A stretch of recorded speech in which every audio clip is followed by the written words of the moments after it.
네, 아유, 너무 반가우시네요. 네, 감사합니다. 저는, 고시대학교 유아교육과 지금 현재 교수로 있습니다. 소량보다 더 작아서 미량입니다. 감사합니다. 반갑습니다. 오늘 여러분들과 함께, 우리는 그 미래 사회의 교육이 어떻게 가야 되는가에 대한 이야기를 함께 나눠보려고 합니다. 요즘 아이들을 가르치고 계시기도 하고 현장에서 아이들을 만나기도 하시죠. 어떠세요? 네, 우리가 이런 얘기를 해요. 애들이 많이 달라졌어요. 옛날과 달라요. 그런 거 느끼세요? 네. 대학에서도 느껴요. 대학에서는 해마다 학번이 바뀔 때마다 깜짝깜짝 놀라요. 아이들이 달라졌어. 우리 아이들이 달라졌어. 이런 생각을 합니다. 물론 유아교육과 아이들의 어떤 특성이 이제 저는 유아교육과에 있기 때문에 좀 그런 부분들이 있긴 하지만 그럼에도 불구하고 아이들이 계속해서 달라지고 있어요. 근데 달라질 수밖에 없어요. 왜 달라질 수밖에 없냐면 사회가 변하고 있거든요. 자, 그러면 교육이라는 것은 그 변화하는 아이들에 따라서 우리의 교육 현장은 바뀌어져 가고 있어요. 지금의 교육 현장도 바뀌어져야 되고 바뀌어가고 있는데 교육이 바뀌어지지 않는다면 결국 우리는 도태되게 되겠죠. 그래서 교회 교육이 하나님 앞에서 정말 바람직하게 세워지기 위해서는 우리는 어떤 변화를 가져야 되느냐. 세상이 변하기 때문에 거기에 동조해서 그냥 변하는 것이 맞느냐, 아니면 정말 세상이 주지 못하는 교육의 본질을 우리는 찾아야 하는가에 대한 고민들이 있는 거예요. 제가 아는 교수님 중에서 한 분은 포도를 드실 때 껍질을 까지 않고 마구 그냥 드세요. 그래서 제가 여쭤봤어요. 아니 왜 포도 껍질을 안 까고 드세요? 했더니 슬픈 역사가 있다시는 거예요. 뭐냐 했더니 아들이 넷이래요. 그래서 본인이 막내시래요.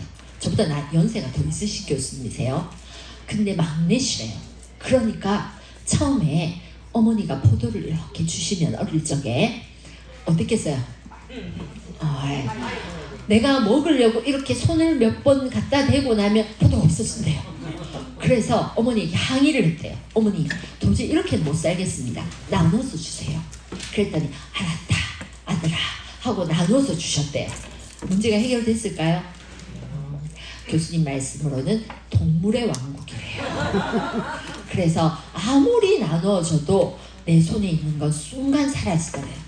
그래서 전략을 짰대요. 이거는 다른 방법은 없다. 무조건 입에 넣자. 그래서 그때부터 포도는 어때요? 껍질과 씨를 빼지 않고 그냥 꿀꺽꿀꺽 살폈는데 지금도 그렇게 드신다는 거예요. 자, 지금의 아이들이 그렇게 먹을까요? 지금의 아이들은 포도 껍질을 까서 포도 씨를 발라서 작게만 먹어봐라 하고 따라다니면서 키우는 아이들이에요. 그러면 그 과거에 정말 꿀꺽꿀꺽 삼켜야지 먹을 수 있던 그들이 살던 세상과 지금의 이 아이들이 사는 세상이 달라지고 있죠. 그럼 교육의 첫 꼭지에서부터 시작해서 지금의 꼭지까지 계속해서 변화를 가지고 있어요. 이 변화의 꼭지 안에는 어떤 걸음이 있는가를 한번 봅시다. 저는 개인적으로 교육에 있어서의 변화를 가질 수 있었던 이 변화의 흐름에는 아주 큰 두 개의 어떤 변화가 있었다고 생각해요. 이 두 개의 변화 중에서 첫 번째가 뭐냐면 마틴 루터라고 아세요? 누구세요? 네, 종교개혁을 하신 마틴 루터 목사님이 종교개혁을 하는 것이 공교육과 교육의 어떤 변화에 있어서는 아주 큰 시발점이에요. 이거는 제가 크리스찬이어서 또는 지금 여러분들 앞에서 이렇게 얘기하는 것이 아니고 교육학 서적에 보면 우리가 교육에 대한 어떤 철학, 교육에 대한 사상가를 이야기할 때 제일 처음 언급되는 사람이 마틴 루터예요. 왜냐하면 마틴 루터는 종교개혁을 하시면서 어떤 문제가 있었냐면 면제부 판매의 문제를 거론했어요. 자, 면죄부 판매는 안 된다. 그거는 우리가 면죄부를 통해서 이렇게 헌금을 또 내면 하는 구원에 조금 더 가까워지는 거, 그거 성경적이지 않다. 그거 아니다. 그러면 구원은 어떻게 이루어지는 거다? 구원은 개인이 하나님을 만나서 순수하게 하나님이 주시는 은혜로 구원을 얻는 거야 라고 얘기한 것이 마틴 루터예요. 근데 이 마틴 루터의 종교개혁이 교육과 무슨 상관이에요? 왜냐하면 개인이 하나님을 만나기 위해서는 성경 말씀을 보고 묵상하고 그 속에서 은혜로 구원을 받는 거거든요. 그러다 보니 마틴 루터는 후반부에 뭘 하냐면 공교육을 주장하게 돼요. 국가가 교육을 시작해줘야 된다. 그리고 그 교육의 대상에는 여자도 아이도 포함되어야 한다. 그래서 교육의 어떤 범위가 넓어진 거예요. 그러면서 우리는 공식적으로 교육학적 측면에서 공교육의 시발은 마틴 루터부터 시작되었다라고 이야기를 하는 거예요. 그런데 그렇기 때문에 저는 교육에 있어서 아주 중요한 변혁의 계기가 된 사람이 첫 번째 마틴 루터, 두 번째 뭐냐면 산업혁명이라고 생각해요. 교육에 있어서 엄청난 변화를 일으켰던 아주 중요한 사건은 산업혁명이에요. 왜냐하면 우리는 여러분들이 오늘 제가 미래 사회를 대비해서 우리 교회는 교회 교육을 어떻게 가야 합니까? 라고 얘기하는데 우리가 이걸 말을 바꿔서 하면 미래 사회는 어떤 사회입니까? 라고 하면 거의 대부분의 대학이나 교육자들은 미래 사회 대신에 뭘 집어넣냐면 제4차 산업혁명을 대비한 인재 양성, 제4차 산업혁명의 시대에 적합한 인재상, 이런 이야기를 해요. 그렇게 앞으로의 미래 사회는 4차 산업혁명의 어떤 형태들을 띠고 있거든요. 그러면 4차 산업혁명 시대에 뭘 어떻게 하라고? 자, 제1차 산업혁명, 제2차 산업혁명, 제3차 산업혁명, 제4차 산업혁명이 지금까지 왔어요. 제1차 산업혁명은요, 뭐가 1차 산업혁명이냐면 그 전까지만 하더라도 수공업을 하던, 아니면 거의 교육도 도제식으로 가서 스승님 저를 받아주십시오 해가지고 개인한테 가서 물동이 이고 청소하면서 교육받았던 그러한 도제식 교육의 어떤 형태가 있던 시절에서 산업 자체가 기계화되기 시작했던 시절이 1차 혁명이에요. 증기기관이 발명되면서 기계화되어지는 게 1차예요. 그러면서 그때 당시에 교육이 뭐다? 바뀌어야 된다. 교육이 바뀌어야 되네. 이렇게 되어지던 시점. 그러면서 인간에 대해서 또는 아이에 대해서 생각을 하기 시작했던 시점. 교육의 공교육에 대한 이야기가 나오는 시점. 그게 1차라면 2차부터는 전기 에너지가 만들어지면서 대량 생산이 나타나요. 대량 생산이 나타나니까 교육에도 영향을 받아서 학교가 막 늘어나던 시절이에요. 학교가 막 늘어나면서 어떤 일이 일어나냐면 이런 일이 일어나요. 대량 생산이라는 거는 최소의 에너지를 들여가지고 최대의 효과를 내는 거죠. 학교는 작은 인력을 들여서 많은 사람이 한꺼번에 교육을 받는 거예요. 도제식 교육은 스승님 저를 받아주십시오. 한 사람이 한 사람을 키우는 거라면 학교는 한 선생님이 많은 사람을 데리고 한꺼번에 뭐예요? 일명 효율적으로 빨리 교육시키는 이런 형태가 만들어지기 시작한 거죠. 그런데 그러다가 제3차 산업혁명이 왔어요. 제3차 산업혁명은 제2차 산업혁명이 가지고 있던 게 대량 생산이라면, 그래서 학교가 어떻게 하면 많은 모든 여자도 모든 아이들도 많은 공교육의 어떤 형태들로 효율적으로 교육을 시킬 것인가, 이거에 대한 교육과정이 만들어졌다면 3차 산업혁명부터는 지식 기반 혁명이에요. 3차 산업혁명이 어떤 시점이었냐면 여러분들 컴퓨터 처음 생겼을 때 기억나세요? 기억나세요? 레포트 손으로 쓰다가, 저하고 비슷한 세대에 계신 분들은 레포트 손으로 쓰다가 갑자기 컴퓨터를 써야 되는 시절이 넘어가는 거죠. 그래서 컴퓨터를 쓰기 시작하고 인터넷이 되기 시작해요. 이거는요 어떤 의미를 가지냐면 옛날에는 정말 저 미국에 진짜 좋은 자료가 있어. 그러면 그 자료를 받으려면 그 자료를 배 타고 배에 실어 가지고 와가지고 내 손에 받을 때까지는 한참 시간이 걸리잖아요. 그리고 미국에 아주 좋은 선생님이 좋은 강의를 해. 그러면 미국에 가가지고 그 선생님한테 가서 열심히 강의 듣고 배워가지고 한국에 다시 와가지고 자리 잡는데 엄청난 시간이 걸렸잖아요. 그런데 컴퓨터와 인터넷이 발달됐다는 것은 저기 있는 정보가 여기에 어때요? 순간적으로 전달될 수 있다는 얘기인 거예요. 이렇게 엄청난 속도의 변화가 엄청난 정보의 양이 갑자기 쏟아질 수 있다는 겁니다. 그러면 이게 뭐야? 정보가 엄청 쏟아져. 이걸 잘 활용해서 과학적으로 발달해야 돼. 이것이 사회의 분위기였어요. 그러한 사회적 분위기 속에서 결국은 교육이 무엇을 해야 되냐면 이렇게 쏟아지는 정보를 잘 받아들여서 아이들을 가르쳐야 되는 상황들이 만들어진 거예요.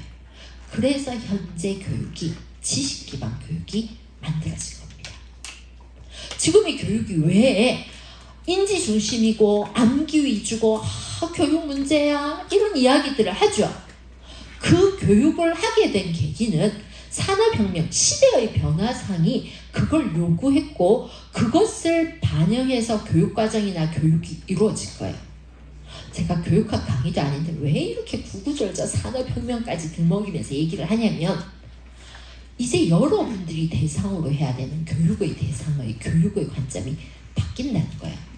지금의 이런 지식 기반의 교육이 아니라 4차 산업혁명은 바뀌었어요. 뭘로? 빅데이터로, AI로, 챗 GPT가 등장했어요. 들어보셨죠? 이제는요, 제가 필요 없어요. 제가 얘기하는 것보다 챗 GPT한테 물어보면 어때요? 내가 권미령 교수님보다 더 많은 정보를 정리해서 당신께 가르쳐 드리겠습니다. 하고 가르쳐 줄 수 있는 거예요. 조금 있으면 저는 설 자리가 없을 것 같아요. 그래서 이제는 앞으로 수많은 그냥 책에 있는 거 달달달 외워가지고 강의하는 교수들은 다 필요 없어져요. 단지 어떤 사람이 필요하냐면 그것을 제대로 된 각성으로 감수성으로 선별하고 정리해서 나만의 독특한 정말 제대로 된 관점을 세우는 교수만 살아남는 시죠. 내가 암기하는 거 중요하지 않아요. 그걸 나의 것으로 내면화해서 어떻게 보면 창의적으로 그 무언가를 세워나가는 사람만 살아남아요. 그런 시대라는 거예요.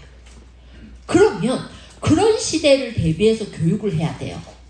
그런데 달달달 외우는 연습을 시킨 아이는 나중에 아무도 들여다보지 않는 아이가 되는 거예요. 그러니까 지금 모든 학교나 모든 세계가 교육의 방향을 바꿔야겠다. 어떡하지? 이제는 어떤 사람을 키워야 되지? 이런 상황들이 만들어지는 거죠. 그런데 교회 안에서 우리가 그런 교육을 받고 있는 아이들이 교회 안에 들어오는 거예요. 이제 그 교육의 변화 속에 그 흐름 속에 있던 아이들이 이곳에 오는 거예요.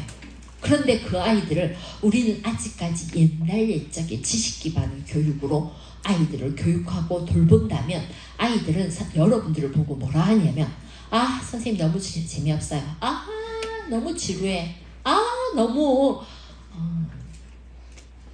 그죠? 여러분들을 안 쳐다보는 거예요. 그러면 진짜 본질은 뭐냐? 저는요 지금의 교육이 3차 산업혁명의 어떤 형태가 지식의 양이 인간이 진짜 인간은 똑똑해요. 정말 하나님 형상을 진짜 닮은 것 같아요. 안 그래요? 여러분 폰 갖고 계시죠? 폰 누가 만들었어요? 애들이 선생님 폰 누가 만들었어요? 하나님이 만드셨어요? 뭐라고 대답하실래요? 사람이 만들었어요. 폰은 하나님이 안 만드셨어요. 폰을 만들 수 있는 지혜를 하나님이 주셔서 사람이 만들었어요. 그런데 이 사람은요 완전하지가 않아요. 하나님이 완전하게 만들었는데 우리가 죄성을 갖게 되어져서, 원죄를 갖게 되어져서 선한 방향으로 흘러가지 않게끔, 그 흐름을 선한 방향으로 흘러가지 않게끔 만들어버린 거예요. 그래서 폰은요, 여러분들 옛날에 폰 있었어요? 저 지금도 이제 우리 애기 아빠랑 연애하던 시절에 얘기해요. 뭘로 연애했어요? 삐삐. 우리 삐삐 세대 있으시구나. 삐삐. 삐삐로 연애했었죠. 자, 그러다가 폰이라는 게 생긴 거예요. 이야, 이거 대단하다. 진짜 어떻게 이게 선이 없어. 이러다가 어느 날 어때요? 이제 모든 것이 들어가기 시작해서 폰으로 모든 걸 다 해요. 폰으로 결제도 하고요. 폰으로 논문 지도도 해요. 이제는 무슨 노트북 필요 없이 폰에다가 이렇게 열어가지고, 데이터 열어가지고 제가 이게 다 체크해가지고, 빨간 펜 체크해가지고 보내고 다 돼요. 자, 이제 앞으로 어떤 창의적인 일들이 일어날지 모르겠어요. 이건 하나님이 우리 인간을 하나님의 형상을 따라서 만들었어요. 세상을 만드신 하나님의 창조적 지혜는요, 우리가 참 닮은 꼴이라는 생각이 들어요. 그런데 하나님이 만드신 만물은 완전했어요. 근데 우리가 만드는 것은 어떻죠? 죄성이 있어요. 그래서 폰은 선해요, 악해요? 때로는 하나님의 창조적 본성으로 만든, 우리의 능력으로 만든 이 폰은요, 우리가 하나님을 닮았기 때문에, 하나님의 형상을 닮았기 때문에 어때요? 잘 쓰면 참 좋아요.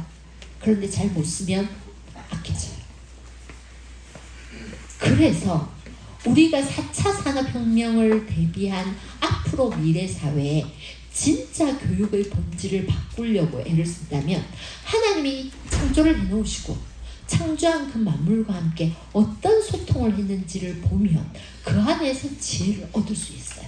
자, 한번 볼까요? 저는 이 말씀을 묵상하면서 깜짝 놀랐어요. 오, 우리 하나님 정말 대단하셔.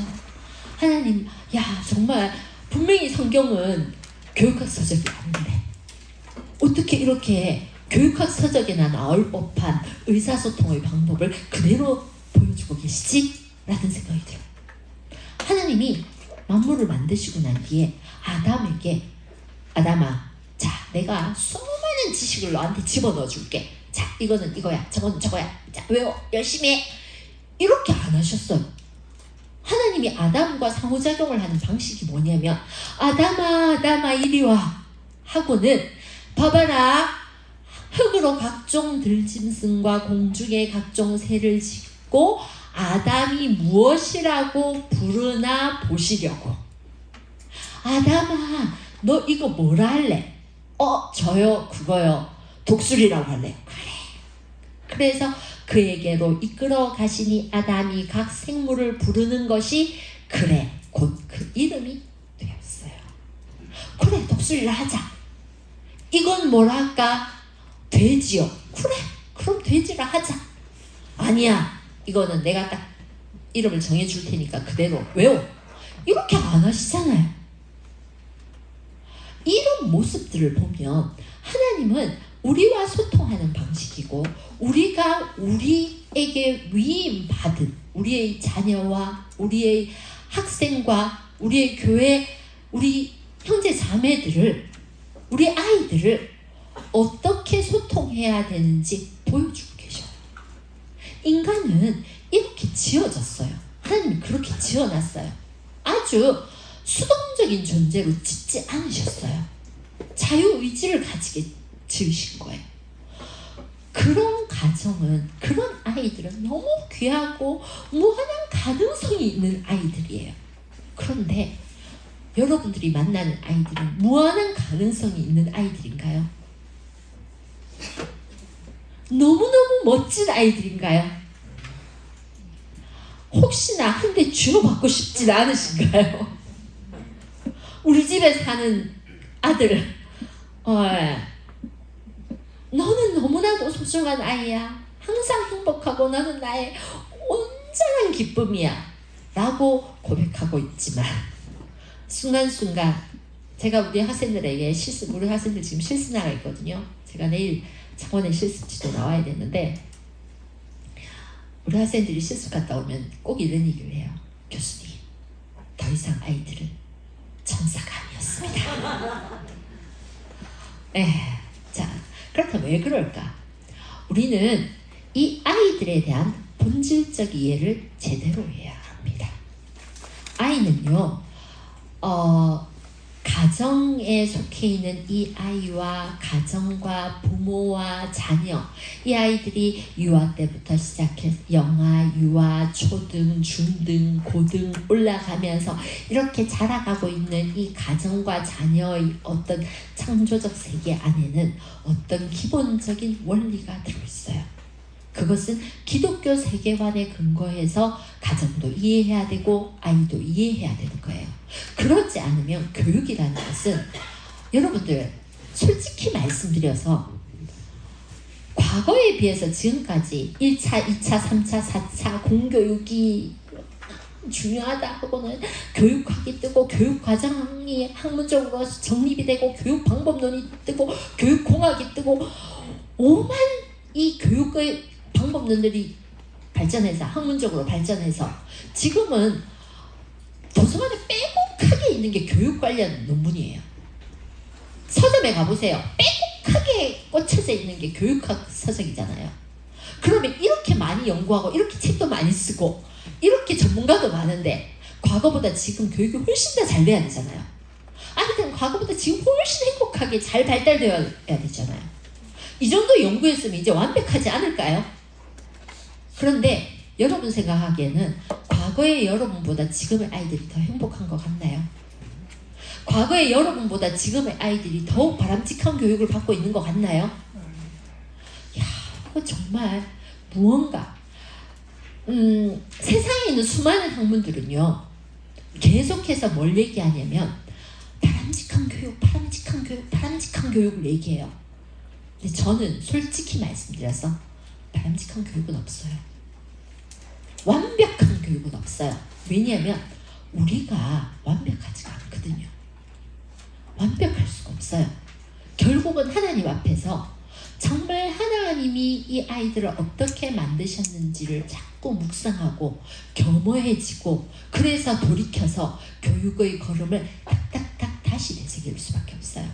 그래서 저는 교육학에 있어서 수많은 학문들이 있지만 사실은 허구성들이 너무 많다고 생각해요.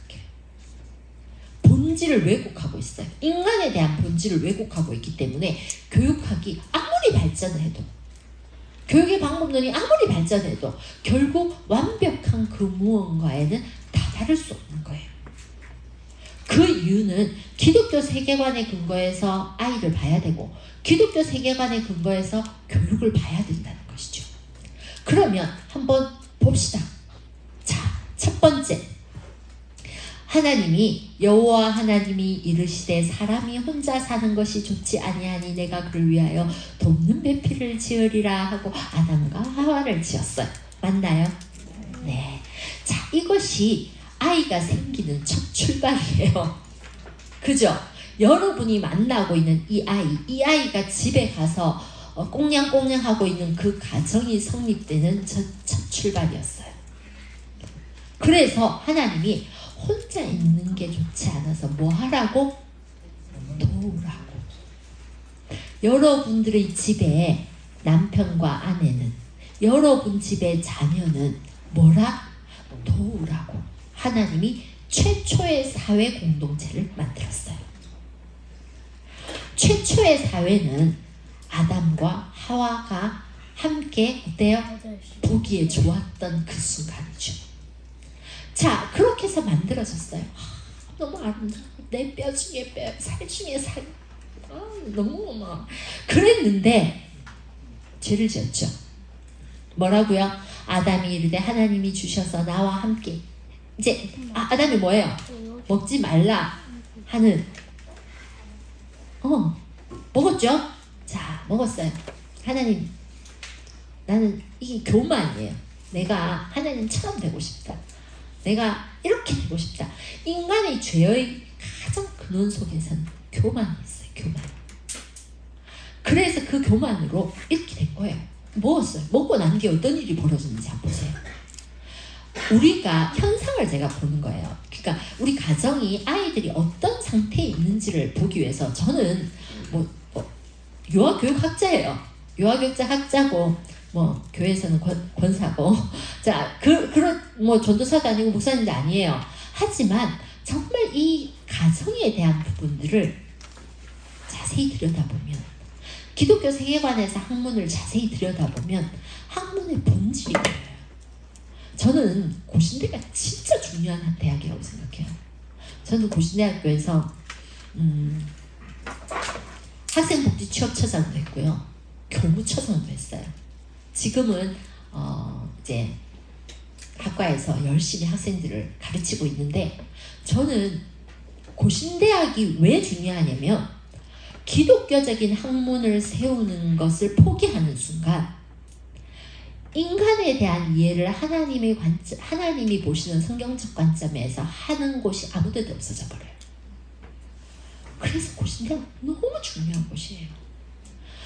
그래서 저는 대단히 자부심이 있어요. 어느 학교, 어느 곳보다 고신대학에서 학교를 섬기고 학생들을 섬기고 학문을 하는 것이 너무나도 행복하고 너무나도 중요한 사실이라고 생각해요. 하나님 앞에서.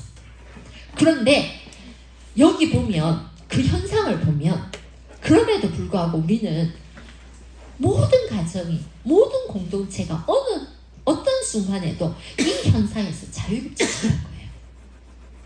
성경 말씀에 보니까 아담이 뭐라 하냐면 아담이 이르되 뭐라 그래요? 니니 왜 그랬노?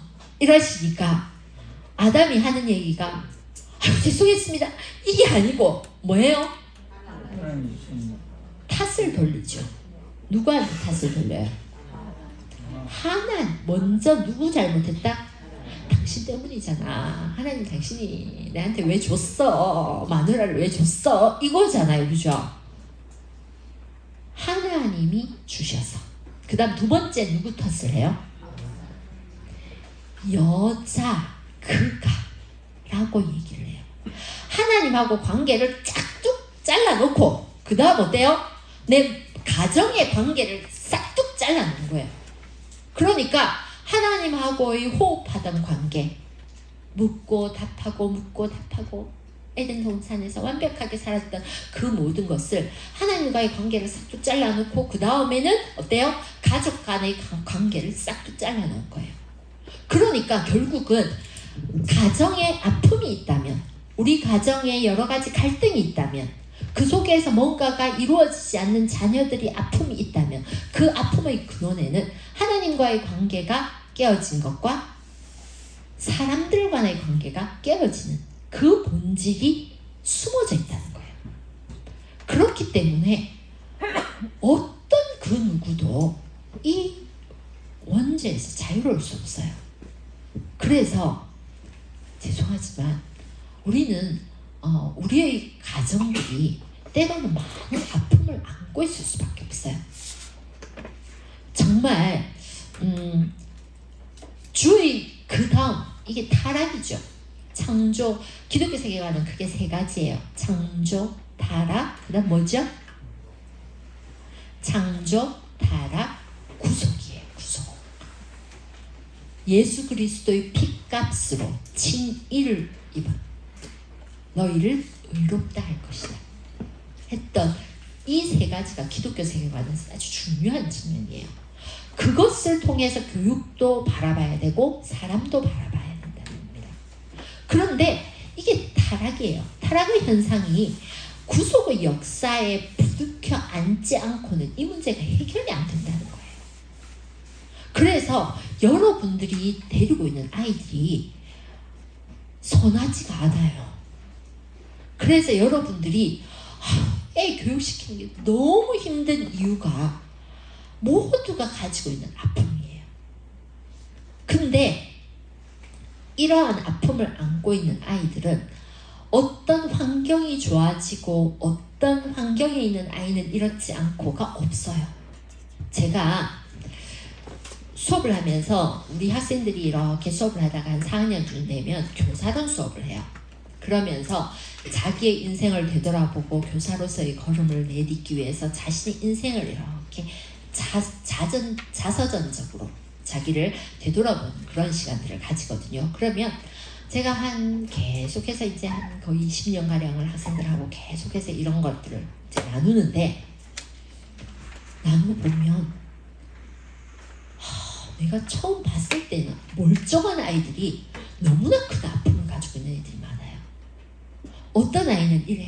저는 너무 먹을 게 없어서, 지금은 이런 아이들이 먹을 게 없어서 굶주림에 신문지를 씹었다는 아이들이 있어요. 없을 것 같죠? 근데 그런 애들이 있어요. 제가 4학년 때 애들 데리고 졸업여행으로 제주도를 가면 처음 비행기를 타본 아이들이 있어요. 정말 그뿐만 아니에요. 그러면 걔는 너무 없었기 때문에 너무 힘겨웠다. 그리고 가정 속에서 아픔이 있었다. 오케이. 그러면 어떤 학생은 아버지가 교수예요. 어머니가 교수예요. 걔는 발표를 하다가 펑펑 울었어요. 자신이 너무 아팠대요. 똑똑한 아버지와 똑똑한 어머니 속에서 나는 열등감으로 너무 힘겨운 유년기를 보냈대요. 그럼 얘는 아픔이 없어요. 모든 좋은 환경이 주어지고 그 아이를 위해서 엄마 아빠는 너무나도 아낌없는 투자를 했음에도 불구하고 그 아이는 힘들었어요. 너무 아팠어요. 자, 그러면 아주 좋은 테크닉으로 아이들을 가르치면 정말 좋은가? 제가 수업을 하면서 이런 이야기를 했어요. 얘들아, 아이와 교사는 이런 상호작용을 해야 돼. I 메시지가 있어. I 메시지. 나는 이렇게 생각해. 너는 이렇게 잘못했잖아 라고 얘기하지 말고 나의 마음이나 나의 의견으로 얘기를 해라. 그게 I 메시지예요. 공감해주고, 네가 그랬구나, 너무 속상했구나, 나는 엄마는 이렇게 생각한단다, 엄마는 이런 것 같단다.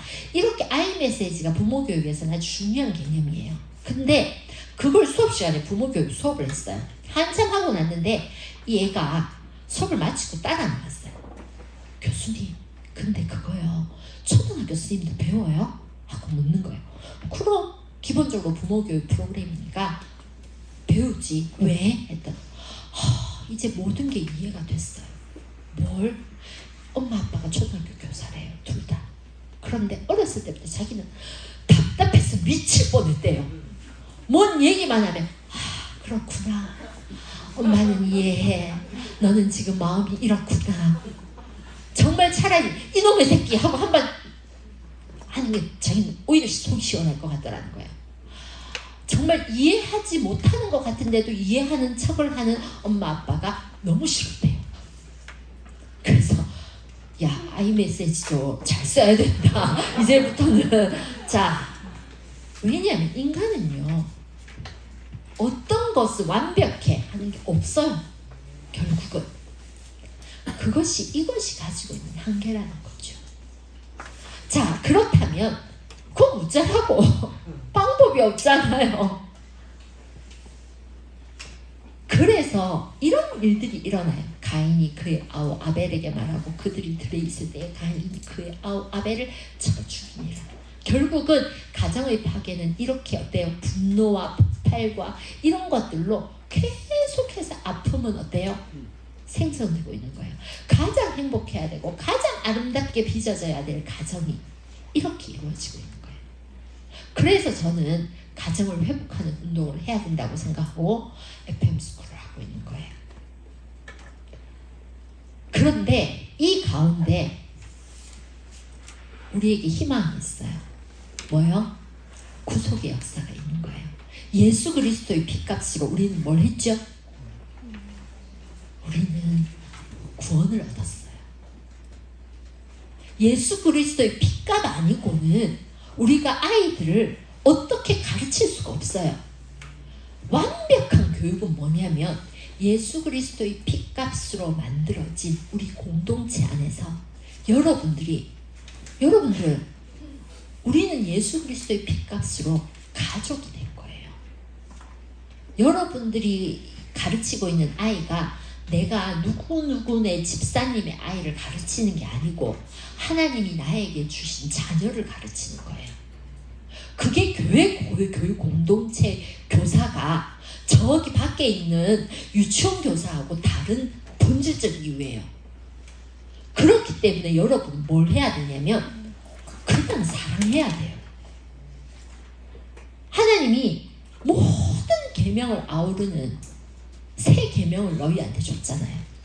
너희들은 이것만 해라. 이걸 해라. 이게 진짜다. 라고 하신 새 계명이 서로 사랑하라.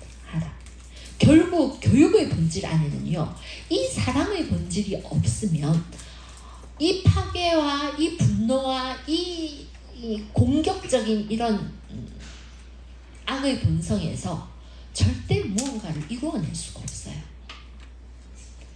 예수 그리스도의 핏값으로 아이들을 구원하는 아이들을 만날 수 있게 하나님을 만날 수 있게 뭘 해라? 사랑해라. 내가 이 아이에게 뭘 가르쳤는데 못 알아듣는다고 분노하지 마세요. 그걸 가르치는 게 중요하지 않아요. 성경 암송 좀 못했다고 얘를 뭐라 하지 마세요. 얘를 사랑해야 돼요. 결국 성경 암송이 중요한 것이 아니고 물론 중요해요. 그것도 중요해요. 그렇지만 그것 때문에 뭘 놓치면 안 된다? 사랑을 놓치면 안 돼요. 여러분이 만나는 아이들에게 이 사랑의 본질이 있어야 된다는 거예요. 이것이 구원에 있어서는 가장 본질적인 문제입니다. 이 본질적인 문제를 해결하기 위해서 우리는 몇 가지 걸음들을 걸어가야 돼요. 자, 우리 이 가정이 있어요. 저는 여러분들이 교회 공동체가 가지고 있는 본질적인 측면들을 좀 생각해 보시기를 바라겠습니다. 저는 초등학교 5학년 때, 4학년 때부터네요. 그러니까 처음 교회 발을 디딘 건 초등학교 4학년 때였어요. 초등학교 4학년 때였는데 초등학교 4학년 때 교회를 갔어요. 이웃집 아주머니가 교회 가자 그래서 어머니가 한번 가봐라 해가지고 따라서 갔어요. 그랬는데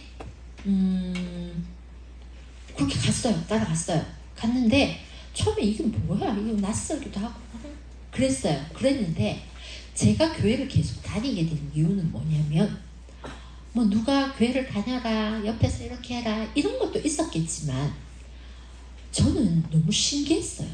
뭐가 신기했냐면 그때는 전도사님이 지금도 제가 연락하는 그 전도사님이셨는데 설교를 하신다고 단상에 올라오셨는데 이 단상 앞에서 설교를 하러 들어가기 전에 무릎을 꿇고 앉는 거예요. 그리고는 아주 심각하게 진짜 시리어스하게 뭔가를 하고 있어요. 막 이러면서 하는데 그 모습이 너무 진지한 거예요. 도대체 저 사람 뭐가 저렇게 진지하지? 저 뭐지? 그런 느낌이 들었어요. 그래서 그 이후에 저 사람이 저렇게 심각한 이유가 뭔지 정말 내가 진짜 시리어스하게 궁금한 거예요. 그래서 교회를 다니기 시작했어요. 물론 그 가운데 수많은 선생님들이 저를 되먹여주시고 지켜주시고 믿지 않는 한 아이를 그러다가 제가 우리 동생들도 오게 하고 그러다가 어느 날 우리 어머니도 오시고 그러면서 저희 가족은 아버지를 제외하고 아버지는 아직 모두 다 교회를 다니게 되었어요. 근데 저희 집은요, 제가 성이 뭐죠? 권가예요. 저는 권씨들만 모여 사는 권씨 집성촌에서 태어났어요. 권가죠. 자, 그런 집성촌에서 저희 어머니가 시집을 갔어요. 저희 아버지는 어떤 분이셨냐면 3대 외동이셨어요. 저희 할아버지와 증조 할아버지가 같은 날에 돌아가셨어요. 저희 할아버지가 갑자기 돌아가셨는데 증조 할아버지가 아이고 충격을 받으셔가지고 같은 날에 같이 돌아가셨어요. 그러니까 그때 당시에 저희 증조 할아버지는 그 공가 마을의 훈장님이셨대요. 그러니까 땅도 많았어요. 그런 집안에 갑자기 남자가 다 죽은 거예요. 저희 할머니, 증조 할머니, 그때 고조 할머니가 살아계셨대요. 고조 할머니, 세 여자가 저희 아버지가 갓난쟁이셨거든요. 갓난쟁이를 키우면서 네가 커서 이 땅을 지켜라 이러면서 키우신 거예요. 그렇게 키우면 돼요, 안 돼요? 안 돼요. 다 말아드셨어요. 저 대학 못 갈 뻔했어요. 돈이 없어서. 저는 대학에 독학으로 다녔어요. 저는 장학금을 안 받으면 대학을 다닐 수 없었기 때문에 한 번도 대학에 돈을 내본 적이 없어요. 왜냐하면 돈이 없었거든요. 왜? 우리 아버지가 다 쓰셔가지고. 그렇게 해서 시집을 간 저희 어머니가 가면 뭘 낳아야 돼? 뭘 낳았겠어요? 저를 낳았어요. 이런 저를 낳았어요. 자, 둘째는 뭘 낳아야 돼요? 아들을 낳아야지. 그런 집안에 시집을 갔는데 뭘 낳았겠어요? 또 딸을 낳으셨죠. 자, 레파토리는 좀 정해져 있죠. 근데 그 시절에 막 둘만나 잘 기르자 뭐 이런 게 막 나왔어요. 그럼에도 불구하고 낳아야 되죠? 또 낳았어요. 뭘 낳았을까요? 에? 딸, 또 아들, 땡, 딸 쌍둥이를 낳았어요. 저희 집은 딸이 넷이에요. 자, 저희 딸이에요. 그런데 하나님이 그 가정에 복에 복을 더하셔서 저는 대학의 교수로 있고 둘째도 초등학교 교사고 셋째도 초등학교 교사고 넷째는 병설 교사고 남편들은 의사, 목사, 센터장 각각 다양합니다. 하여튼 이렇게 그렇게 가정을 이루게 하시고 모든 믿는 가정으로 건강한 손녀들을 손주들을 많이 거느리는 우리 어머니가 되셨어요. 그래서 저는 그 부산에 온천교회를 섬기고 있거든요. 모교회는 원래 갔던 교회는 울산에 있는 울산교회였어요. 그런데 그 교회를 저희 교회에서 목사님 항상 저희 어머니 보고 말씀하시는 게 아유 권사님이 세상에서 제일 부자입니다 이런 얘기를 해요. 왜냐면 자식부터 시작해서 손주 모두 크리스찬 가정을 이루었거든요. 이것은 어떠냐면 결국은 뭐예요? 하나님이 그 가정에 복에 복을 더하시고 그 속에서 어때요? 사랑으로 일어나는 진정한 교육이 있어야 한다는 겁니다. 그러한 교육의 본질을 생각하고 나아가야 된다는 거죠. 제가 보통은 중간에 안 쉬거든요. 그런데 제가 강의를 하러 올라왔을 때 꼭 중간에 한 번씩 또 쉬어달라고 말씀을 하셔서 제 강의 역사상 저는 중간에 이렇게 쉬는 걸 한 적이 없어요. 저는 3시간 강의도 보통 3시간 강의하면 학생들이 도저히 못 참으면 중간에 한 번 쉬어줘요. 저는 쉬는 법이 없는데 오늘 특별히 짚으시겠습니다. 쉬셨다가 하시죠. 네. 자, 좀 드셨어요? 네. 맛있었어요? 네. 자, 하십시다.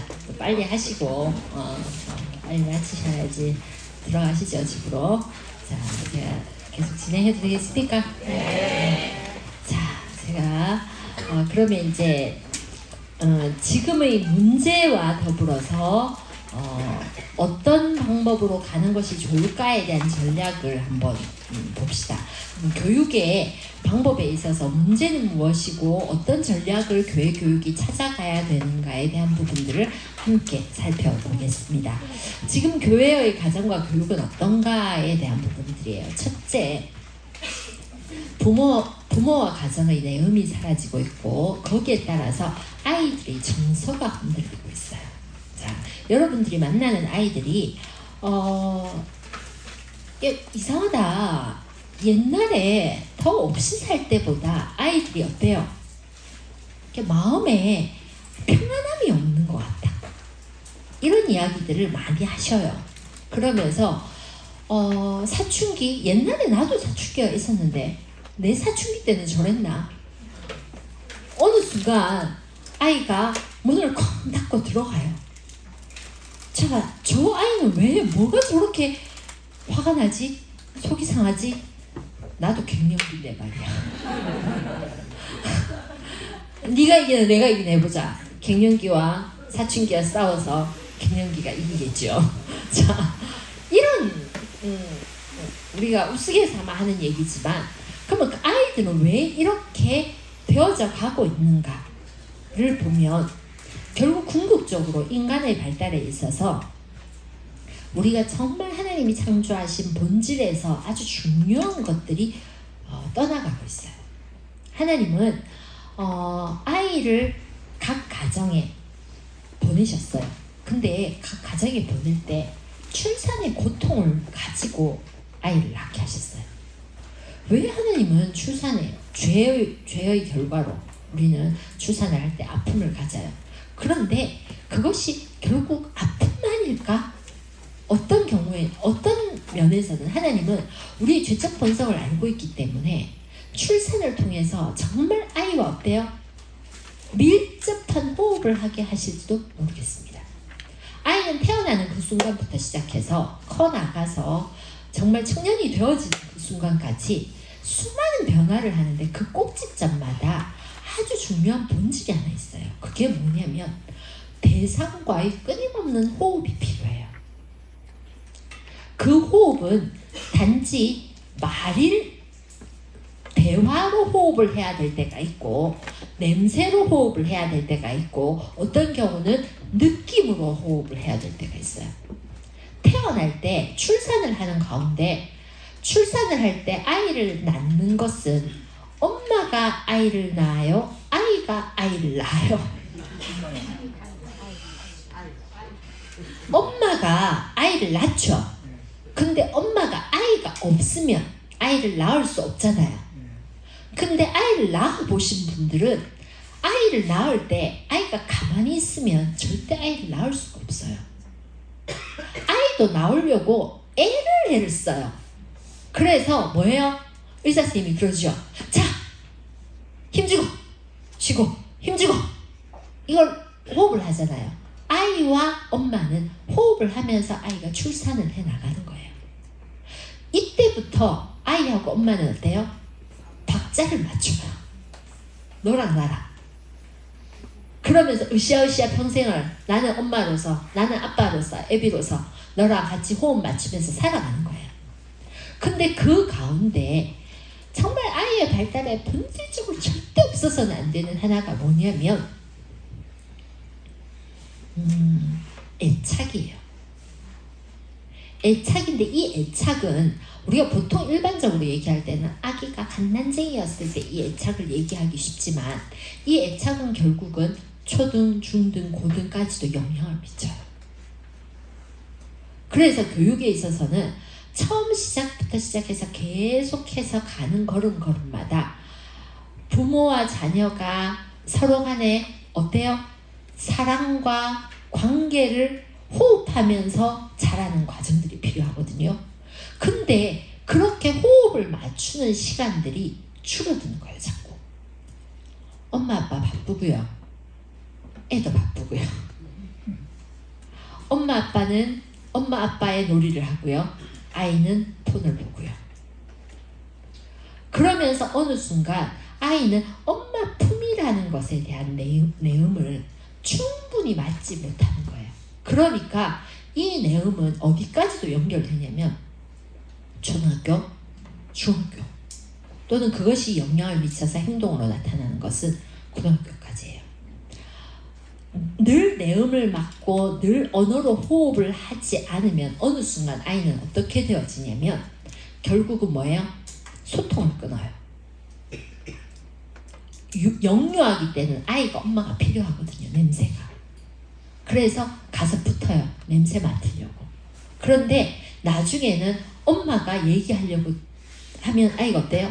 이제 당신이 아닌 대상에서 나는 사랑을 받아요. 그 사랑이 뭐냐면 내가 존재함에 대한 확증을 받을 수 있는 대상을 찾아요. 그 대상이 부모나 사람이 아닌 경우에는 훨씬 더 쉽게 나의 존재를 확인받을 수 있는, 내가 뭔가 존재한다는 것의 이유를 확인시켜 줄 수 있는 대상을 찾는데 그게 미디어예요. 미디어 속에서는, 그 속에서는, 또는 폰 속에서는, 게임 속에서는 뭐예요? 나는 살아있는 듯한 느낌을 받거든요. 우리가 계속 이 정보화 사회 속에서 계속 뭐만 남냐면 지식만 남고, 결국 아이들에게 정말 정서적으로 혼합되어 있는 그 무언가가 없어져 버리면 결국 어때요? 아이의 입장에서는 서로 연결하는 사랑, 서로 사랑하라는 사랑이 없는 상태에서 관계성이 다 깨져버리는 거예요. 그래서 그 아이들에게는 끊임없이 뭐가 필요해요? 대화하고 관심을 가지고 내음을 맡고 관계하고, 그것들이 필요한 거예요.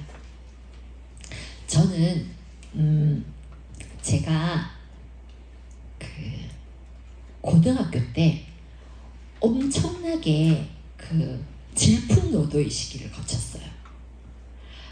고등학교 전에 중학교는 저는 울산에서 학교를 나왔는데, 울산에서는 여기 혹시 울산분 계세요? 아, 그러시구나. 그럼 좀 아시겠네. 옛날에 울산에서는요, 그 제가 클 때만 하더라도 중학교 때 울산에 고등학교를 가려면 입시를 해가지고 들어갔었어야 됐어요. 그래서 입시를 해가지고 고등학교를 들어갔는데,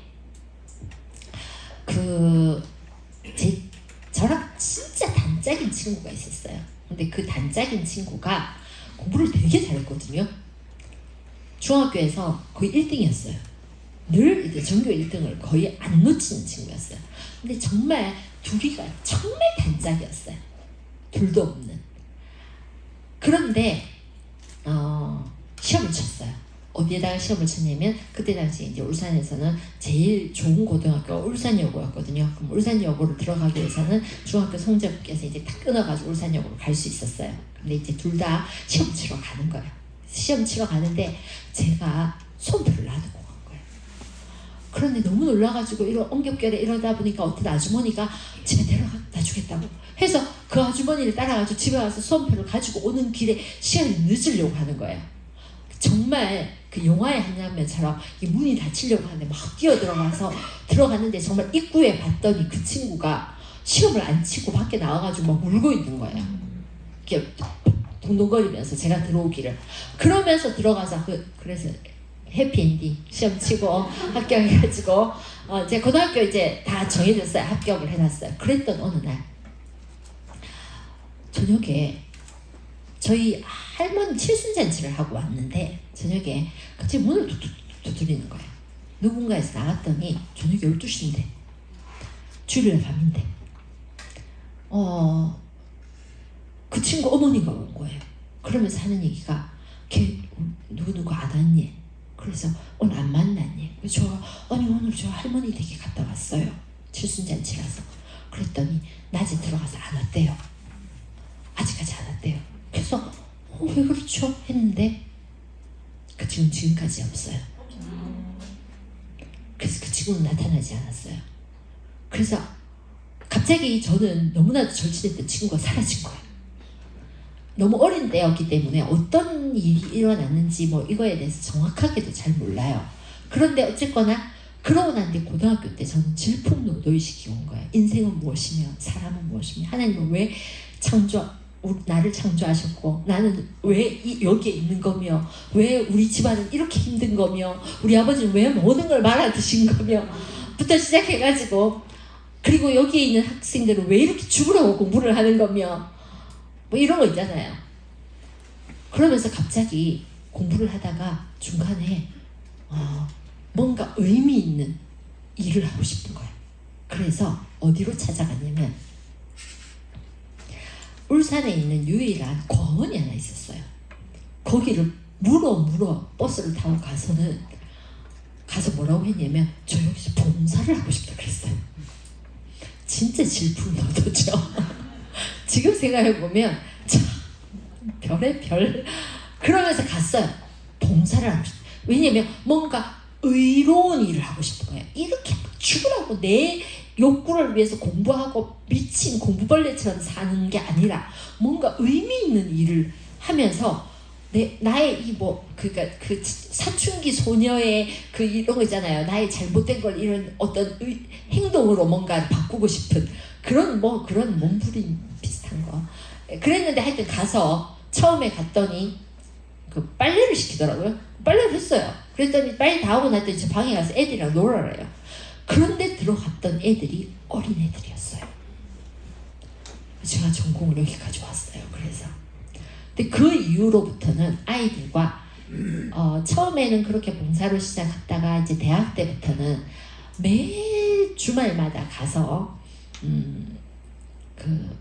나중에 야학을 하기 시작했어요. 그래서 교회 청년들하고 모여가지고 나중에 제가 교사하고 너네는 교사해라 하고 정말 야학을 하기도 하고 그러면서 대학 4년 내내 이제 이런 야학을 했는데 4년을 다 마치고 난 뒤에 제가 나오면서 저 혼자 결심을 한 게 있어요. 그게 뭐였냐면 이 아이들에게 필요한 것은 돈도 아니고 환경도 아니고 교육도 아니다. 얘들이 제가 가면 너무너무 좋아했어요. 왜? 교육을 가르쳐줘서? 아니에요. 제가 가면 언니 왔다고 선생님 왔다고 너무 좋아했어요. 왜? 일주일 동안 얘기할 대상이 없거든요. 제가 가면 얘기를 들어주거든요. 선생님 있잖아요. 우리 반에 누구누구가요. 어떻게 해가지고요. 나를 어떻게 했는데요. 나를 왕따를 시켰고요. 저쩌고 누가요. 누구하고 싸움을 했는데요. 누가 머리빨이 깨지고요. 이런 얘기. 사실 그때 그 고아원은요. 처음에 있었던 건 6.25 동란 이후에 만들어졌던 이게 허름한 진짜 옛날 고아원이었다가 제가 보기에 지원을 받아가지고 이전을 했어요. 그래가지고 고아원을 되게 멋지게 지었었거든요. 그때는 저는 깜짝 놀랐어요. 애들마다 자기 옷장이 있고 책상이 있고 이래서 저는 가난해서 제 책상을 가져본 적이 없어요. 저보다 물질적으로는 나아 보이는 거예요. 저는 대학 내내도 학교에서 장학금 받고 야학하는 시간 외에는 아르바이트 열심히 해서 생활비를 벌어야 되거든요. 그런 시절에 그 아이들은 내가 봤을 때 물질적으로 나보다 나았으면 나았지 부족하게 보이지 않았어요. 그런데 그 아이들은 너무 부족했어요. 뭐가? 사랑. 근데 그때 그 마음을 가지면서 제가 무슨 생각을 했냐면 이들에게는 가정이 필요하구나. 이들에게는 관심을 줄 수 있는, 품을 수 있는 가정이 필요하구나. 그런 마음이 들어서 제가 하나님, 제가 다음에 결혼을 하면 가정을 많은 아이들에게 줄 수는 없지만 딱 한 명이라도 가정을 줄 수 있는 걸 할 수 있으면 할게요. 이렇게 했던 약속이 있어가지고 저는 첫 딸을 제가 낳았어요. 그리고 둘째는 가슴으로 낳았어요. 둘째 아들을 두고 있어요. 멋진 우리 아들. 근데 이 아들을 지금도 이 사춘기 이제 저는 첫째하고 둘째하고 그래서 갭이 되게 커요. 거의 10살 차이 나요. 첫째는 대학생인데 둘째는 초등학교 6학년이에요. 키워도 초등학생이네요. 아 정말. 그런데 그런 아이를 키우면서 느끼는 느낌은 이 아이들에게 결국은 이 아이에게 필요한 것은 엄마가 얘기를 들어주는 거. 엄마가 품으로 아직 초등학교 6학년인데 엄마는 이거 좋아하고 그러거든요. 그렇게 관계를 맺어놓은 아이는 결국 어때요? 그 관계가 끊어지지 않을 거라는 믿음이 있어요. 여러분들, 우리의 아이들이 진짜 필요한 것은 여러분들이 정말 진정으로 네 얘기를 들어주는, 정말 진정으로 이렇게 공간에 사람의 느낌이 있어야 되는 거예요. 그 느낌이 없이 그냥 입으로만 교육하는 것은 아무런 의미가 없어요. 제가 둘째를 가슴으로 낳고 난 뒤에 고민이 있었어요. 그 고민이 뭐였냐면 어렸을 때부터 쭉 키워나가면서 저는 이제 유아교육적인 측면에서는 운동을 해요. 그 운동이 뭐냐면 모유수유를 해야 된다. 아이를 엄마의 품에서 엄마의 내음을 맡고 커야 된다. 라는 걸 해요. 물론 힘들 수 있죠. 그래서 제가 약간 사이로 나갔지만 제가 저희 첫째 아이 키울 때 저는 제가 유아교육기가 원장도 했고 교사도 했었고 원장도 했고 또 대학에서는 고신대 오기 전에 다른 대학에 교수하다가 또 고신대학교 와서 교수를 하고 참 많은 이렇게 걸음걸음들이 있었는데 그 걸음들을 거치면서 제가 우리 아이를 키우면서 첫째 아이를 키우면서 뭘 생각했냐면 교육을 하는 데 있어서는 아이가 정말 엄마 품에서 이렇게 모유를 먹어야 되겠다. 근데 제가 이런 걸 하다 보니까 늘 바쁘니까 낮에는 밖에서 강의하고 뭐 하러 다니는 거예요. 그러니까 첫째 아이가 어렸을 때 간난쟁이였을 때 그 모유 수유를 해야 되는데 그러니까 이제 밖에서는 유축을 해와가지고 이제 먹이는 거죠. 그럼 낮에는 분유병에 먹어야 되잖아요. 분유병에 먹어야 되는데 저는 분유병에 이렇게 먹거나 공갈젖꼭지 같은 경우는 인간은요 결국 이게 심리학적으로 두 가지 본성이 있어요. 이게 쾌와 불쾌가 있어요. 그래서 이게 쾌가 있으면 불쾌도 같이 있거든요. 그러면 쭉쭉쭉쭉 빨다 보면 뭐가 있어요? 깨무는 것도 있어요. 약간 폭력적인, 분노적인. 그래서 깨무는 행동이 있어요. 그런데 엄마가 젖을 물리면 어떻게 돼요? 젖을 깨물면 여러분 어떻게 될까요? 해보셨어요? 어때요? 아프죠? 그 우아하게 아야 나는 교수니까 우아하게 아프다 이렇게 안 돼요. 아프면 온몸으로 이렇게 하면 애가 이거 뭐지? 이렇게 본단 말이에요. 그런데 이런 아이에게 공갈젖꼭지 같은 거는 물어 뜯어도 반응을 해요? 안 해요? 안 해요. 그러니까 보통은 이런 감정에 대한 폭발을 그냥 조절 없이 폭발만 해버려요. 근데 엄마 젖은 물어서 하면 웃고 나중에 일부러 어때요? 씹어보는 거죠. 이런 나름 생명에 대한 조절이 만들어지거든요. 그래서 저는 모유수유가 참 중요하고 교육적으로도 의미가 있다라고 생각을 해요. 그런데 이제 낮에는 이걸 못 해주니까 제가 마음이 아픈 거예요. 그래서 제가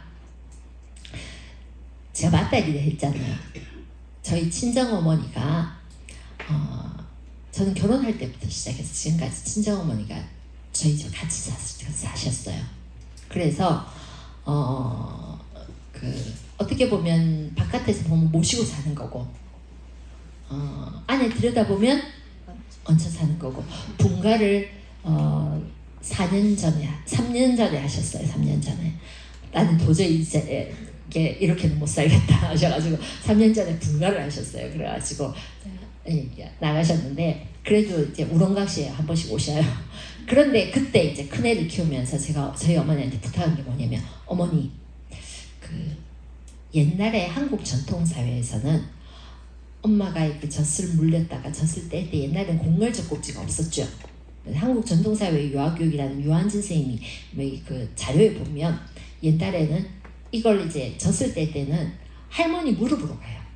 그리고 아이는 할머니 빈젖을 빨았다 그러거든요. 그래서 제가 뭘 하냐면 옛날 유한진 선생님이 말씀하시기를 그러면서 빈젖도 빨았다는데 어머니가 좀 이걸 해주시면 어떻겠죠.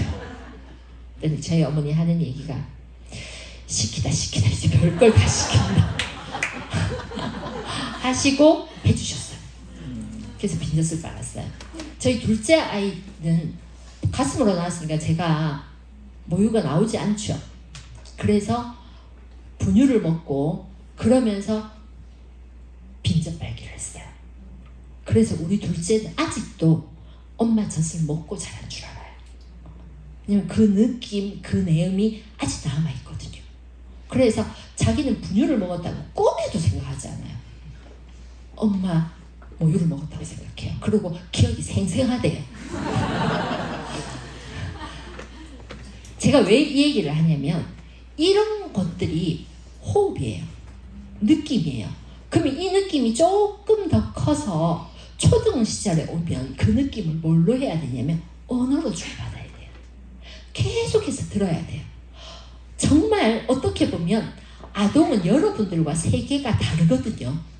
정신 세계가 달라요. 정신 구조가 달라요.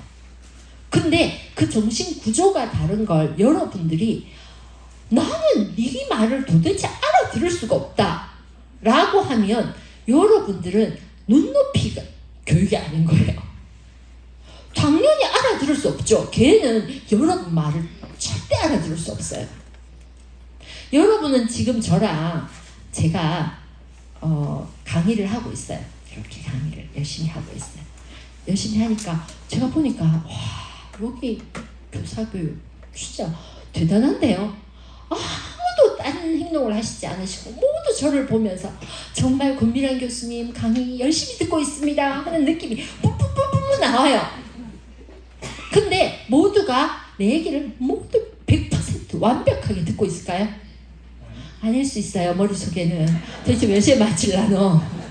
저녁에 가가지고 내일 아침밥을 준비를 해놔야 되나 말아야 되나, 가다가 장을 봐야 되나 말아야 되나, 오만 생각을 하고 계실지도 모르겠어요.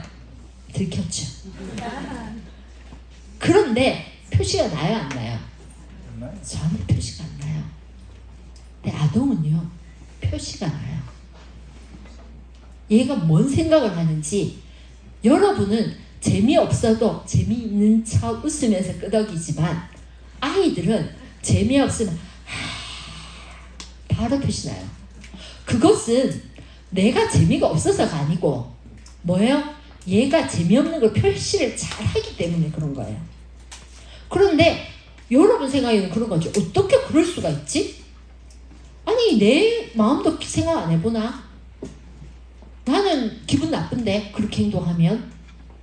그러면서 너는 왜 산만한 거야? 라고 얘기하는 거예요. 근데요, 아이는 원래 그렇게 만들어져 있어요. 여러분하고 달라요. 그렇게 주의 집중이 깊지도 않고요. 타인 조망도 안 돼요. 당신이 기분 나쁜 것을 그렇게 조망할 수도 없어요. 그렇기 때문에 내 입장에서 어느 정도 하고, 아주 추상적 사고가 발달하는 사춘기를 넘어서는 그 시점까지 가지 않는 이상은 계속해서 뭐예요? 자기 중심으로 바라보게 되어져요. 그러다가 사춘기가 되면 또 어때요? 오만 말도 안 되는 추상적 논리를 끄집어내어져서 그 논리를 가지고 세상이 모두 이런 것이라고 생각하는 거죠. 그들이 생각하는 세상은 온 우주가 이렇게 생겼을 거라고 생각하는 거예요. 근데 여러분은 우주는 그렇지 않아. 세상은 그렇지 않아. 살아보면 그거 다 아니야. 라고 하지만 걔 입장에서는 안 살아봤는데. 그죠? 그렇기 때문에 그 아이를 어때야 되냐면 우리는 그 아이들에게 내음을 풍겨야 돼요. 그 아이들이 안정되게 그 시기를 생각하고 스스로가 어떤 각성이 일어날 수 있는 내음을 풍겨줘야 돼요. 저는 미래 사회는 얘야 하나님을 이렇게 믿어야 돼 라는 것이 지식을 그냥 전수를 해주는 것도 중요하지만 그것보다 더 중요한 건 얘들이 미래 사회의 아이들은 스스로 초연결 사회거든요. 이게 뭐냐면 모든 지식을 스스로 초연결을 해가지고 데이터가 막 나타나는 거예요. 그 속에 있기 때문에 생각하고 그걸 끄집어낼 수 있는 역량을 키우는 아이들로 키우기 때문에 학교 교육이 어떠냐면 마음대로 해. 열려있어. 근데 그런 사회들을 사는 아이들이 어떤 경우에는 열려있는데 그러면서도 서열은 존재하고 헷갈리고 내가 이래 해야 되는 건지 저래야 되는지 헷갈리는 상황에서 갑자기 교회에 와서 그냥 마구 집어넣어주는 교육을 하죠. 그러면 아이들 입장에서 뭐냐면 흥미도가 떨어지는 거예요. 관심이 전혀 없어요. 그런데 얘들한테 편안한 곳이다 이곳이. 진짜 편안하다. 저는 교회 교육의 첫 번째는 편안한 마음을 가질 수 있는, 정말 이 내음이라는 건 진짜 후각이 아니라 아이들이 정말 편안한 내음을 맡을 수 있는 공간이 돼야 돼요. 그리고 그 내용을 맡을 수 있는 교사여야 된다는 거죠. 자, 다음. 아니군요. 움직임이 살아있어야 돼요. 근데 움직임이 사라지고 있어요. 여러분들 어렸을 때 뭐하고 노셨어요? 땅 따먹기. 재밌죠? 땅 따먹기. 또 오징어 게임. 또 숨바꼭질. 또 말타기. 재밌죠? 말타기 잘하셨을 것 같아요. 또 구슬치기. 자치기. 자치기 잘하실 것 같다. 자, 이런 거 하면서 놀았잖아요. 다 움직임이죠. 그리고 뭐예요? 거의 대부분이 게임이에요. 몸으로 하는 게임을 하고 놀았어요. 발달 단계상 유아들 같은 경우는 소꿉놀이하고 상징놀이하고 이렇게 놀다가 초등학교 가면 아이들이 놀이 패턴이 게임으로 바뀌어요. 규칙을 가진 게임을 좋아하게 되고 그 게임을 가지고 말타기를 하더라도 겨루는 거죠. 오징어 게임 겨루죠. 자치기 네가 잘하나 내가 잘하나 해보자. 겨루는 거죠. 그러면서 몸으로 하면서 이 게임을 했어요. 근데 요즘 아이들 이렇게 할 수 있는 여건이 안 돼요. 집에서 떠들어 이렇게 쿵쾅거리면 안 돼서 어때야 돼요? 집에서도 뒤꿈치 들고 살아야 돼요. 뒤꿈치 들고. 여러분은 뒤꿈치 들고 사셨어요? 우리 애들은 왜 그렇게 살아야 되나요? 근데 그렇게 살고 있어요. 사실 집에서 아이가 어떻게 놀면 제일 좋겠어요? 뛰어다니면 좋겠어요? 교회에서 애가 막 뛰어다니면 좋아요? 정신 하나도 없다. 제발 좀 앉아라. 이런 마음이 들죠? 여러분은 정신이 하나도 없지만 애는 안 움직이면 그 죽은 거예요. 근데 나하고 맞춰서 생각하니까 내가 불편한 거죠. 나의 발달과 얘의 발달이 다르거든요. 그러니까 초등학교 애들은 계속 뛰어다녀야 돼요. 중학교 애들은 그 뛰어다니는 걸 다른 에너지로 발산을 시켜요. 자, 그러면 이런 아이들에게 움직임을 줘야 되는데 움직이지 마라고 하는 세상 천지는 다 움직이지 마라 그러는 거예요. 근데 교회에 왔는데도 뭐라? 움직이지 말아요. 앉아래요. 설교 시간에 잘 들으래요. 그리고 가만히 앉아 있으래요. 그리고 어떤 아이가 선호를 받냐면 가만히 앉아서 조용히 멍 때리더라도 어때요? 가만히 앉아 있는 애. 그런 애를 선호하는 우리의 교육의 현장이라는 거예요.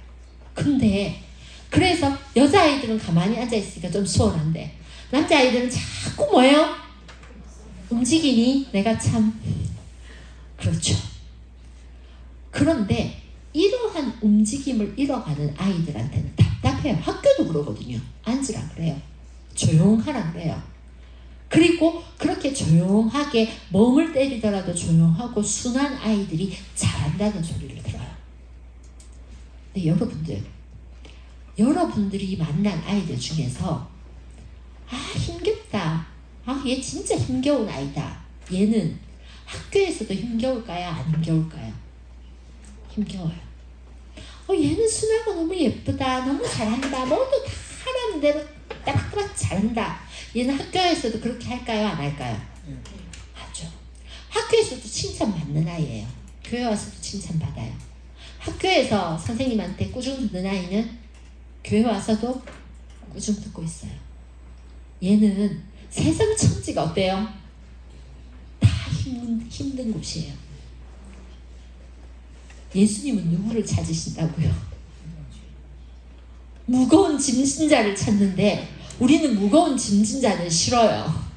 말 잘 듣고 외우라면 잘 외우고 앉아있으라면 잘 앉아있는 아이가 좋다면 우리는 예수님처럼 아이들을 보는 것이 아닐지 모르겠습니다. 아이의 발달은요, 움직임이 많아요. 그런데 그 움직임을 조금 참아주는 공동체가 있어야 돼요. 그 아이들을 그냥 있는 그대로 사랑하고 받아주는 공동체가 있어야 됩니다. 그렇지 않으면 그 아이들에게는 갈 곳이 없어요. 그것이 어디냐면 공동체 속에서 이루어져야 돼요. 그런데 우리가 공동체가 사라지고 있는 거예요. 옛날에는 아이들이요, 나 혼자 안 컸어요. 같이 컸어요. 누가? 형제 자매가 많았으니까.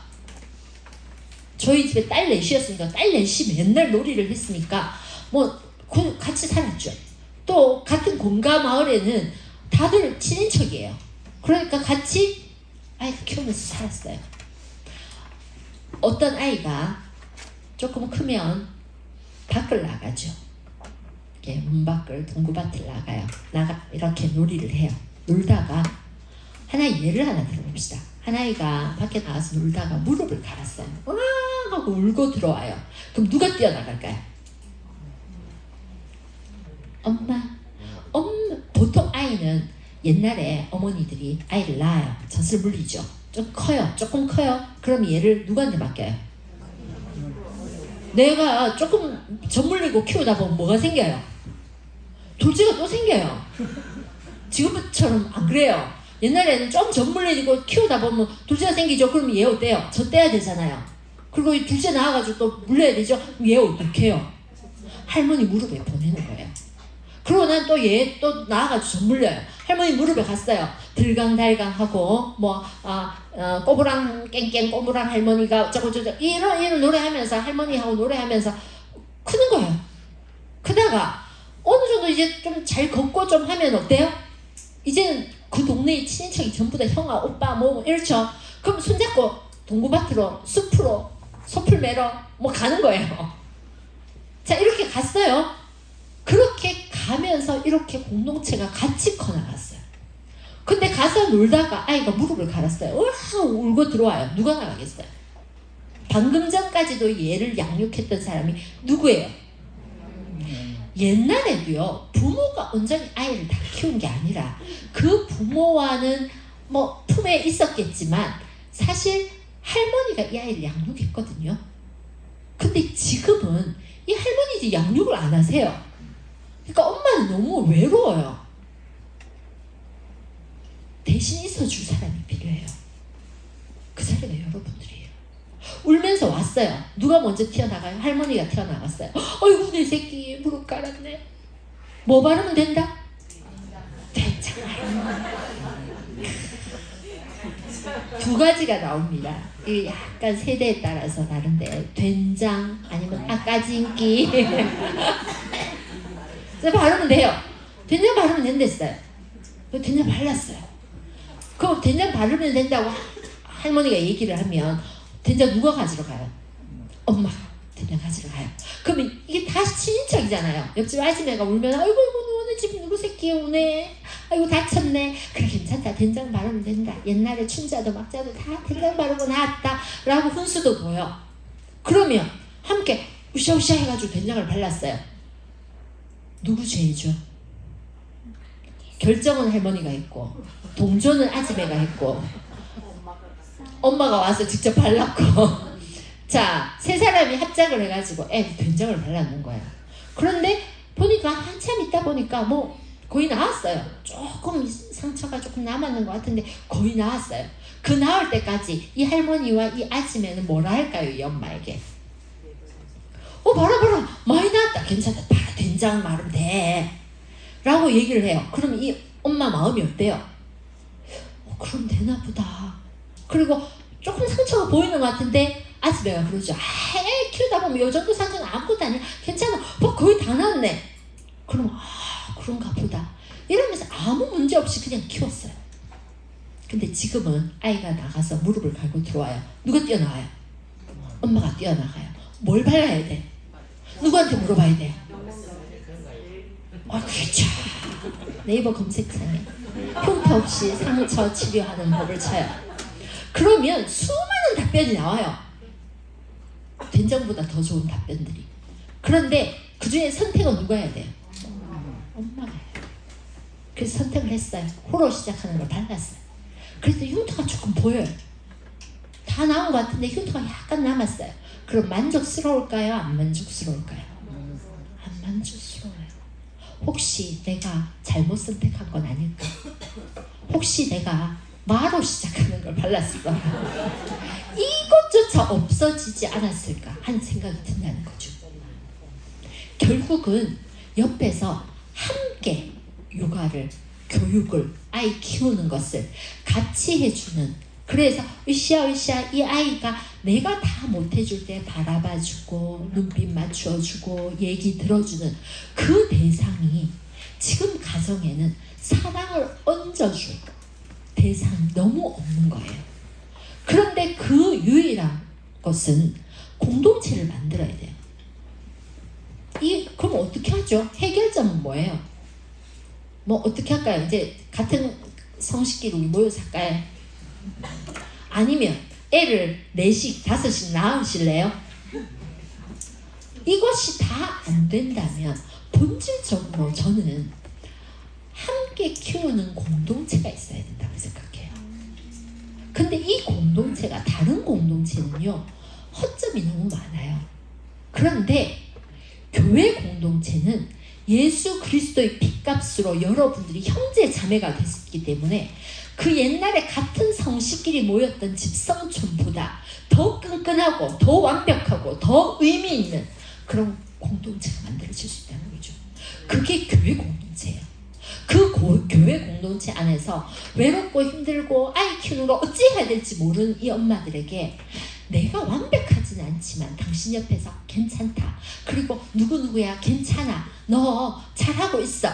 라고 얘기해서 눈빛 맞춰주고 다독거려주고 어깨 두드려주는 여러분들이 진짜 사랑으로 그 옆에 있어준다면 그 교회 공동체에서 이 아이들은 지식의 전수가 아니라 정말 영적 감수성을 일깨우는 아이로 커나갈 수 있다는 거예요.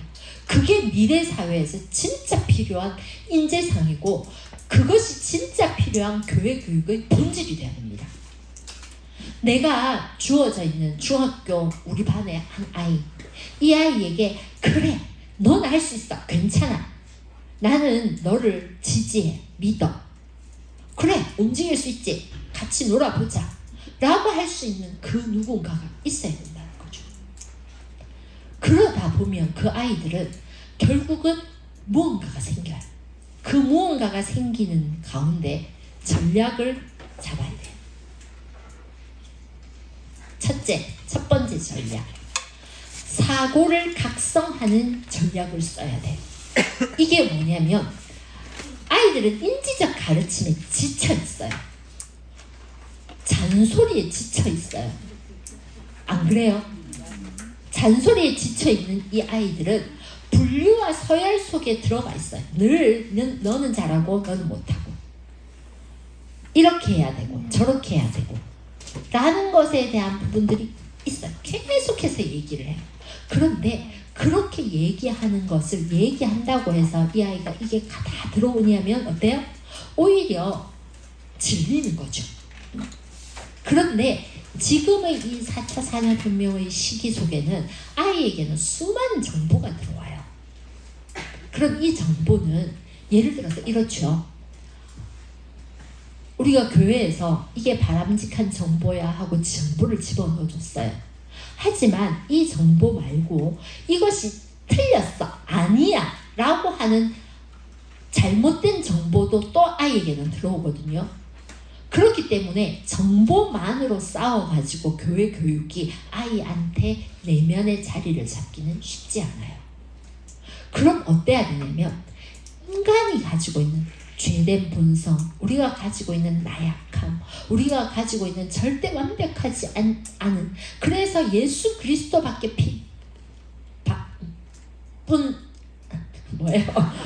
예수 그리스도밖에는 답이 없는 이것을 아이가 생각하고 각성하게 도와줘야 돼요.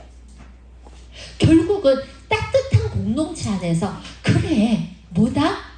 내가 지금 이런 인지적 갈등 속에 있는 나의 이 본질이 어떤 존재인지를 아이가 느낄 수 있는 그 각성을 기다리고 보듬어 줘야 돼요.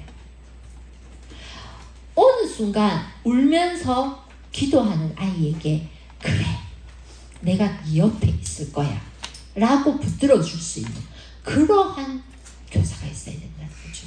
그리고 그 아이 입장에서 도대체 저 사람은 뭔데 왜 저렇게 눈물로 기도하는 거지? 저 눈물로 기도하는 건 의미가 뭘까 하는 각성이 일어나는 그 모델이 여러분들이 되셔야 되는 거예요.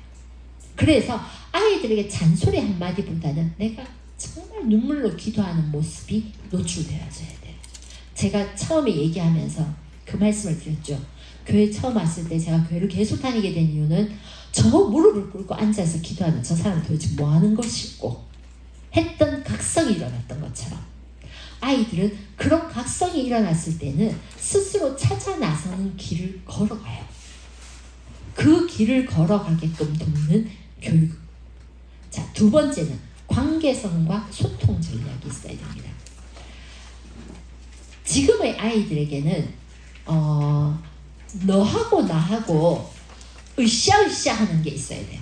너하고 나하고의 관계성이 아니라 지식을 나는 전해주고 너는 듣는 아이의 관계성을 가지면 결국은 교회 교육은 학교 교육이나 바깥의 교육하고 별 차이 없어져 버려요.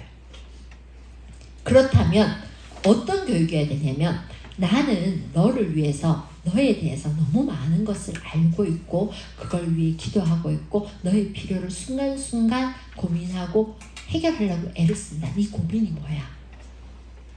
너희 이런 부분들이 계속해서 소통이 일어나야 돼. 근데 그게 갑자기 보통 때 너하고 나하고 관계가 안 형성됐는데 갑자기 어느 날 아이를 붙들고는 자 우리 관계성을 회복하자. 네가 불만이 뭐고 네가 힘든 점이 뭐고 이러면 얘기를 할까요?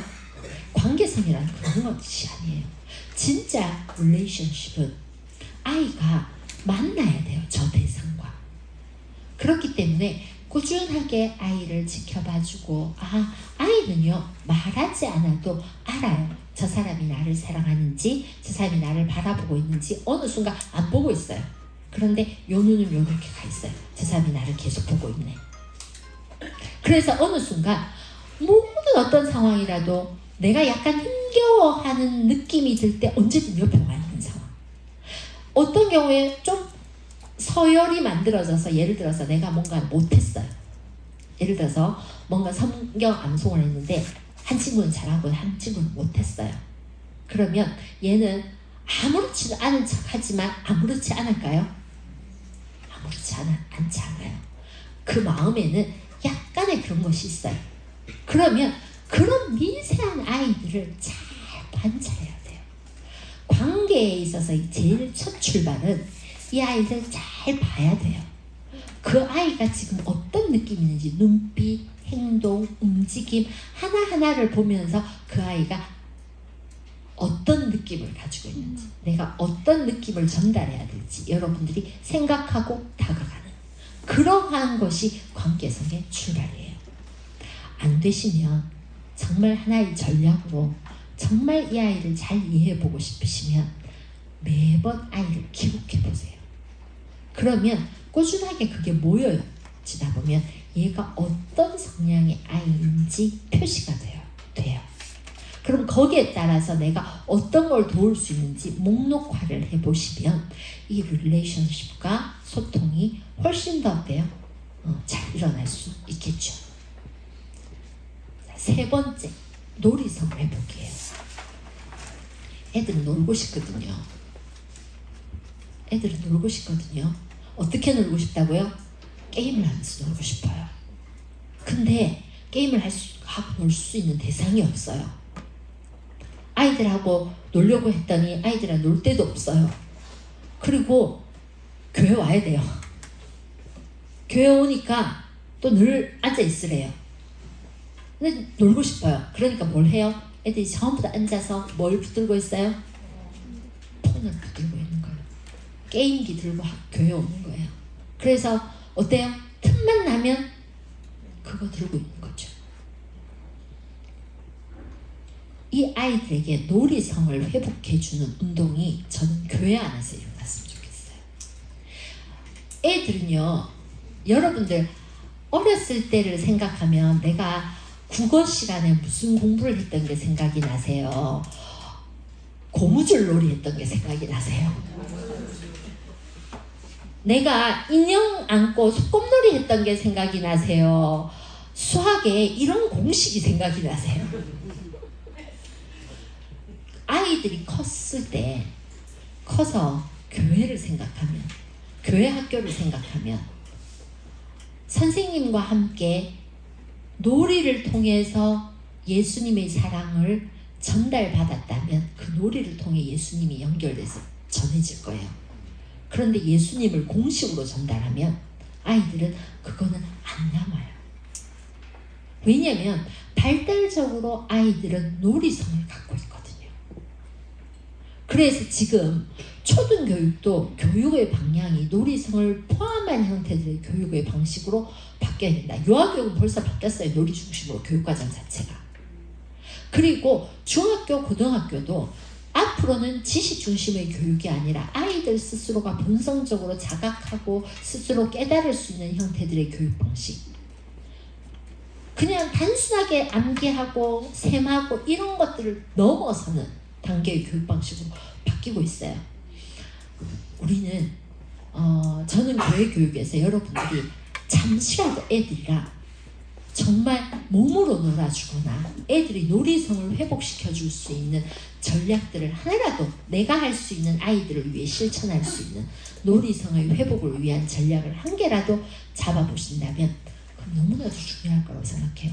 저는 제 박사학생이 있어요. 그 박사학생은요 놀이운동을 하고 있어요. 전도사님인데 지금 놀이 프로그램, 영유아기 놀이 프로그램을 만들어서 전국을 다니면서 이걸 공부하고 교육하고 이러는 제 학생이 있어요. 늘 제가 응원해요. 잘하고 있다. 유아 교육이 바뀌어야 되고 초등이 바뀌어야 되고 그 다음 중고등학교 아이들이 각성을 할 수 있게끔 바꿀 수 있는 그런 교육으로 변화되어야 된다는 거예요. 네 번째, 결국 궁극적으로는 공동체 전략이 필요한 거죠. 애들이 외로워요. 방향이 없어요. 그래서 뭐예요?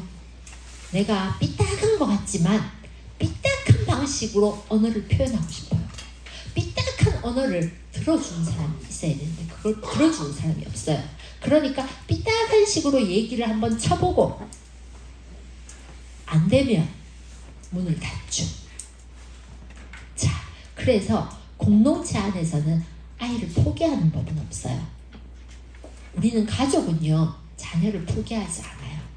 그래서 우리 공동체 안에 그 아이를 안고 품고 그러는 것이 만들어진다면 때로는 아이 때문에 힘들어하는 가정이 또는 그 공동체로 인하여 힘을 얻고 함께 으쌰으쌰해서 아이를 키워가겠죠. 만약에 그 교회 공동체가 이러한 부분에 있어서 힘을 가진다면 지금 아이를 키우는데 모든 가정은 아이들이 수가 적기 때문에 아이 교육을 위해서라면 뭐든 해요. 요즘 부모들은. 그 아이가 교회 안에서 제대로 살아날 것 같으면 교회에 부모가 아이 손을 잡고 올 거예요. 그 걸음이 저는 전도에 있어서 아주 중요한 출발이라고 생각해요. 여러분 모두 한 명 한 명이 여러분들이 만나는 아이에게 특별한 존재가 되시기를 바랍니다. 그렇다면 여러분을 통해서 그 아이들은 살아나고 하나님을 만나고 그 평생에 주를 의지하며 살아가는 진정한 시족사회의 공동체가 될 겁니다. 여러분들 말로만 형제 자매라 하시지 마시고 우리는 진짜 형제 자매가 되어서 우리의 자녀를 내 자녀로 품고 함께 키워나는 여러분들 교사의 자리에 서 있기를 간절히 바라겠습니다. 기도하겠습니다. 하나님 감사합니다. 주께서 허락하셔서 저희들에게 또한 교사로 세우심을 감사를 드립니다. 이 땅의 아이들에게 주의 복음을 전하고 주께서 허락하신